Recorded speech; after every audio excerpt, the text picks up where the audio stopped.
Ceci n'est pas un sac en plastique. Non, regardez bien. Cette image révèle un des mystères de l'océan après lequel courent les marins depuis la nuit des temps, parfois jusqu'à mettre leur vie en jeu pour l'approcher.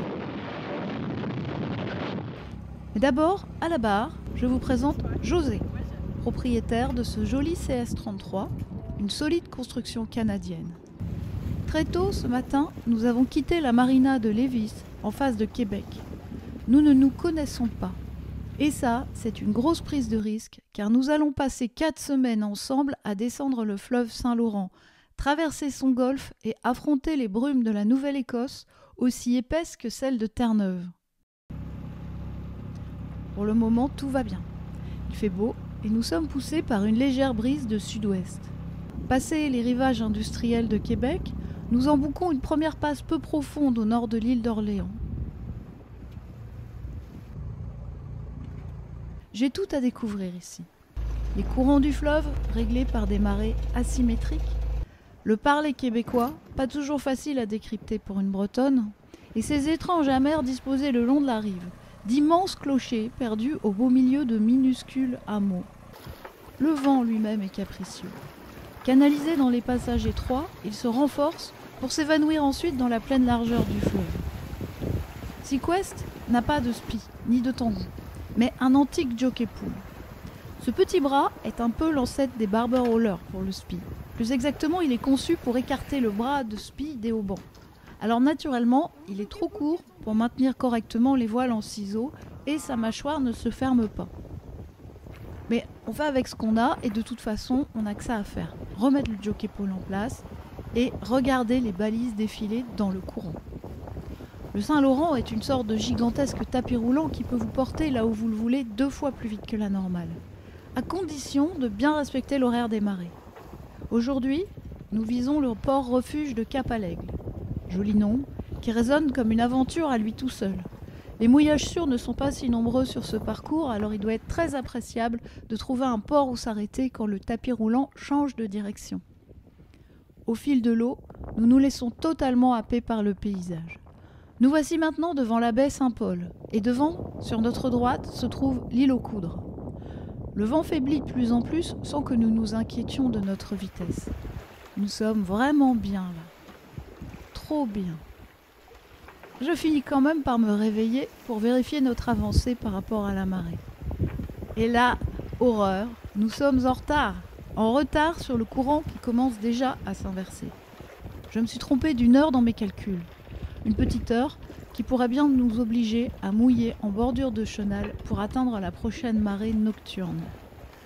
Alors, nous poussons le moteur à fond et nous nous rapprochons de la rive pour éviter le plus fort du courant. Il faut impérativement que nous arrivions à nous arracher de cette île pendant que nous pouvons encore naviguer plus vite que le flot. Et le vent s'écroule complètement. Mais finalement, nous parvenons à nous échapper à temps.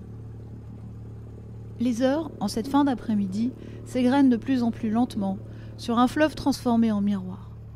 Le port est bien dissimulé à notre regard derrière un promontoire couvert de pins, le fameux Cap-à-l'Aigle.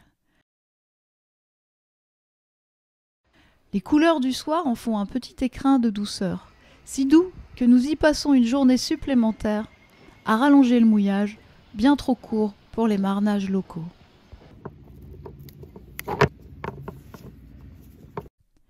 Faute de chaîne, à la bonne dimension, nous avons trouvé du câbleau. Je me lance dans une épissure qui doit retenir solidement le mouillage et cheminer facilement dans le barbotin du guindeau. Et voilà, cette fois on y est. On y est. Donc là, on a notre travail. Donc si on met à l'eau, ça passe nickel. Et ça tient. Hein. Ouais. Et si je veux relever l'ancre, ça passe super aussi. Parfait. Le travail achevé, nous allons essayer mon nouveau drone sur le quai. Et là, que voit-on circuler à 100 mètres du bord, nonchalante, le dos noir et luisant. L'énorme bête se fait désirer. Je peux la voir, je peux l'entendre souffler de temps en temps. Elle disparaît de longues minutes, puis elle émerge, mais jamais là où je place ma caméra. Le 3e jour de notre voyage, nous faisons route vers Tadoussac. le jockey pool a eu raison de ma patience. Finalement, sans la grand voile, le Génois n'est plus déventé et tient à peu près 100 tangos.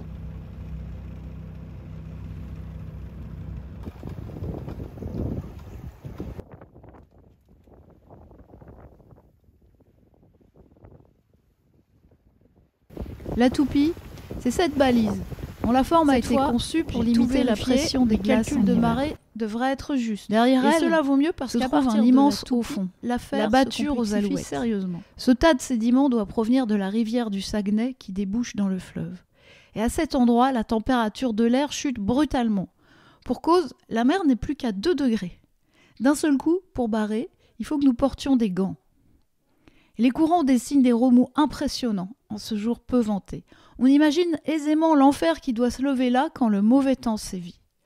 Quoi qu'il en soit, tout ce brassage d'eau douce bien froide, issue des profondeurs du fjord, avec l'eau salée venue de l'océan, fait vivre un écosystème de plancton et de krill qui attire de nombreuses espèces de baleines en été.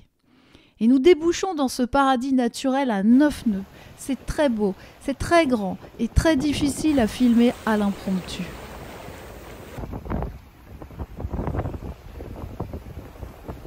Soudain, des belugas font une courte apparition. On n'aperçoit que leur dos, qui fend les flots. L'image est fugace et José ne cache pas sa déception. Après toute la publicité qui est faite autour des baleines de Tadoussac, elle espérait quelque chose de plus spectaculaire. Pour ma part, je suis ravie. C'est la première fois que je peux apercevoir des baleines blanches en 35 ans de navigation. Tadoussac nous accueille. Ce joyau nous offre tout ce dont nous pouvons rêver. Un abri sûr, quelques bars, des restaurants et de magnifiques sentiers de randonnée qui s'enfoncent dans l'épaisse forêt le long du fjord du Saguenay. Même l'orage qui se déclenche au terme d'une chaude, très chaude journée enchante nos pupilles. Incroyable couleur qui me donne déjà l'envie d'y revenir pour explorer encore plus loin cette rivière, le parc naturel qui remonte très très loin vers le nord. Avez-vous déjà vécu ce terrible dilemme du marin voyageur ? Délaisser une merveille pour une autre en se promettant d'y revenir un jour. C'est une des plus grandes forces de la navigation, un tour de magie qui vous insuffle une envie de vivre inoxydable. Sur l'eau, rien n'est jamais fini. Tout recommence tout le temps.